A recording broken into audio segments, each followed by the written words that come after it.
Hello, this is Leisha Breen with Journey to Greatness, 365 days to your best year yet. You know, the truth is that you can have your best year yet, and you can create the life of your dreams, and you can become all that you can envision becoming in this lifetime. But as I've said before, we have to get out of our own way. And if we want more out of ourself, if we want more in our life, then we have to bring more value to our existence, to those that we come in contact with. So we have to be willing to play full on when we get out into the arena called life. We can't just coast. And nowadays, we're encouraged just to relax, to look for the easy way out, to take the path of least resistance. And if you're sincere about wanting to bring your best life yet to fruition, well, then you're going to have to put the effort in, and you're going to have to forget this concept of living in the comfort zone and the path of least resistance. Now, certainly, you're a smart person, and you know, like I do, that if you want things to be different tomorrow, well, then you can't be doing the same things you were doing yesterday. Yesterday, the day before that, and the day before that, those actions and those thought patterns and those rituals that you had been living by have brought you to where you are right now. Now, if you're 100% happy with that, well, then just keep doing what you're doing. But if you want things to be different tomorrow and next year, well, then you're going to have to change things up a bit. You're going to have to look at what those patterns, those habitual patterns are that you have on a regular basis. And if they need to be adjusted, you're going to have to look at your belief systems and your habitual thought patterns, and you're probably going to have to course correct. What we really need to do is we need to start at the beginning. And as I've said in podcasts before, we have to start by loving ourselves enough to do the things we need to do right by us. And by playing private investigator and looking at our belief systems, looking at our habitual patterns and rituals in our life, and deciding, analyzing them and deciding if they're working for us or against us, and then course correcting, well, that's an example of loving yourself enough to make the changes that you need to make so that you can bring that vision that you have for your future life into reality. So we start by loving ourselves, and then we get a really clear picture of what it is that we want to create. What is it that you want? So many people have no clue. They just kind of go along robotically day by day, letting the winds that blow around them set their sails, instead of they themselves setting the sail for their future. And how do we set the sail for our future? Again, we start by loving ourselves, admitting, whether we believe it or not, that we're worthy of abundance in our life. And then we get a really clear picture about what it is that we want to create. And if it's more than what we have right now, well, then our results is going to be based on the value that we're bringing to the world that we live in. So if we have to bring more value to the world we're living in, then that means we have to be more. We have to acquire the skills that are needed to bring that vision to fruition. We have to do the hard work, not only technically, but internally. What kind of self-concept do we have about ourselves? I can tell you this right now, being a psychology student, 9 times out of 10, people's self-concept is negative. Those that truly make it in life, that have abundance in all areas of their life, well, they have a healthy self-concept. They believe that they can bring goodness into their world, that they can offer goodness to others because they have the ability to do so. Your self-concept is so key to either having a successful life or a life that's subpar and that doesn't really reflect the extraordinariness of you, because we've also talked about this. You are truly an extraordinary being. But if you're not living an extraordinary life, it's because of the way you believe yourself to be. So we need to change our self-concept if we're not living up to our extraordinariness. Last week, we talked about our belief system and how we have to, again, play private detective and go deep within and look at our beliefs. Do we feel that we're worthy of abundance? If not, why not?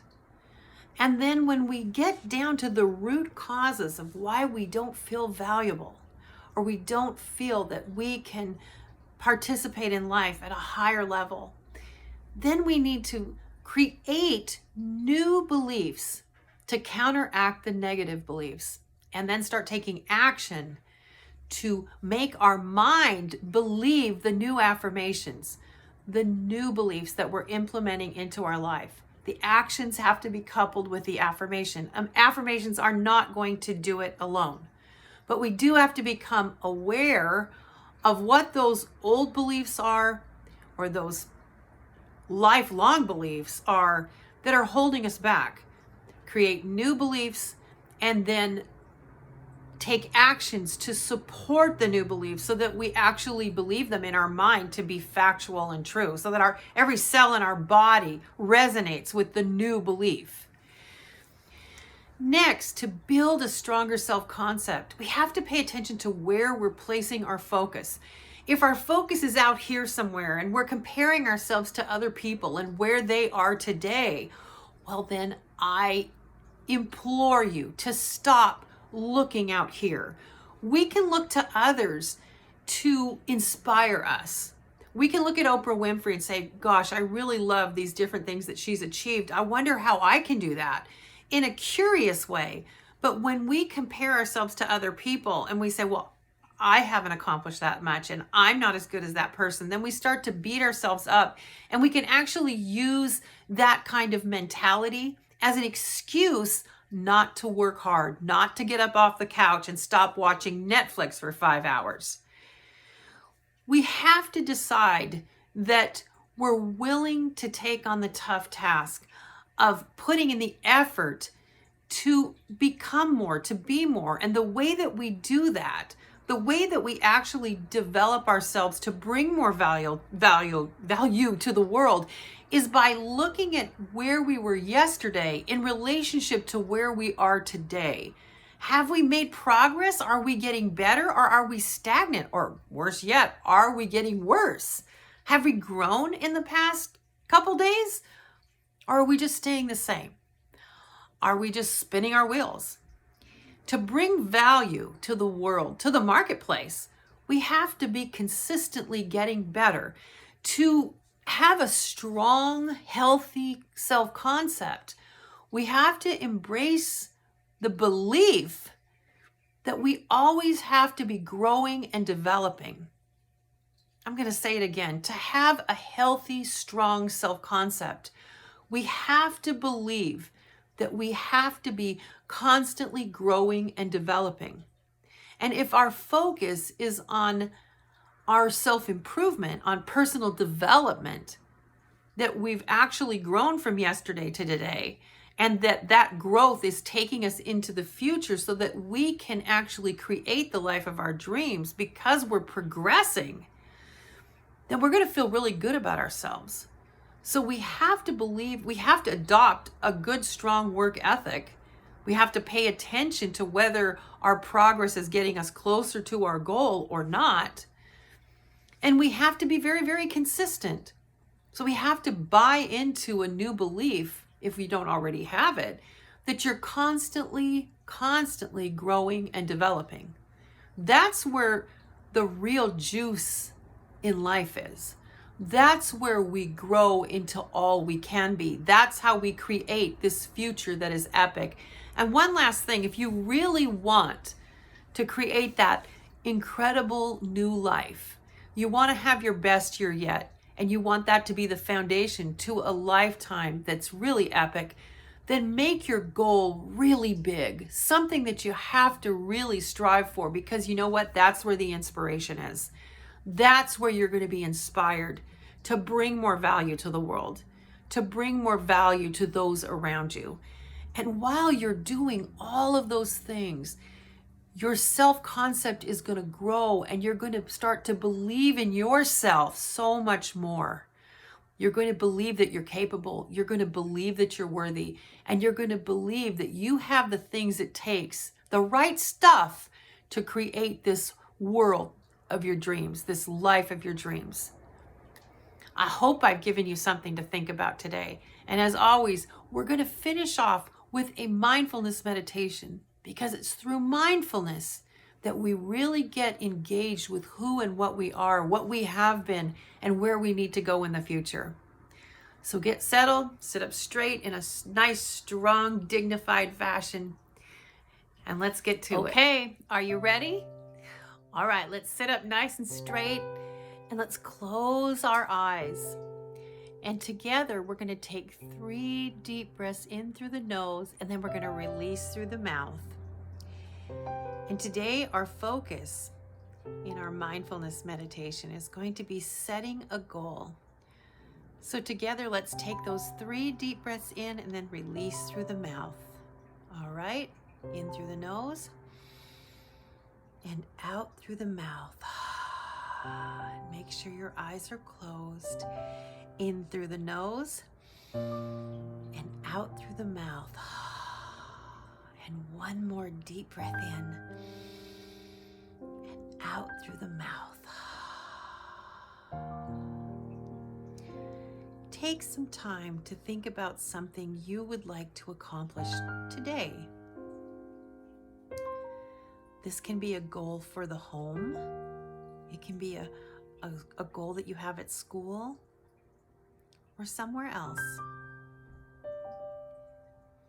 It can involve someone else or be a goal just for you. As your eyes are closed, visually imagine yourself accomplishing this goal. What will it feel like? What will it look like when you accomplish the goal? Who will be there? How will you be feeling? Will you feel great? Focus especially on how you will be feeling. Really focus all of your energy on what it will be like. Now take a few minutes to think about what you need to do in order to accomplish this goal.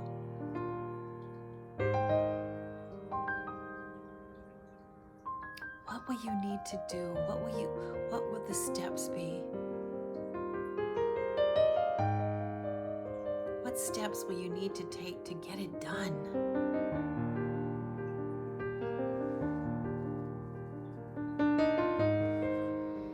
Now together with me, let's take 3 deep breaths and release through the mouth. Take a deep breath in and release. A deep breath in and release. And a deep breath in and release. You know, you can accomplish whatever you put your mind to. It all comes down to getting a clear vision of what you want. What is it that you want to create? And then getting out of your own way, taking the steps necessary and putting in the hard work to bring those goals and those dreams and those aspirations to fruition. Now, I hope I've given you something to think about today. As always, be bold, be brave, and always, always be your authentic self. Until we meet again, have a wonderful day.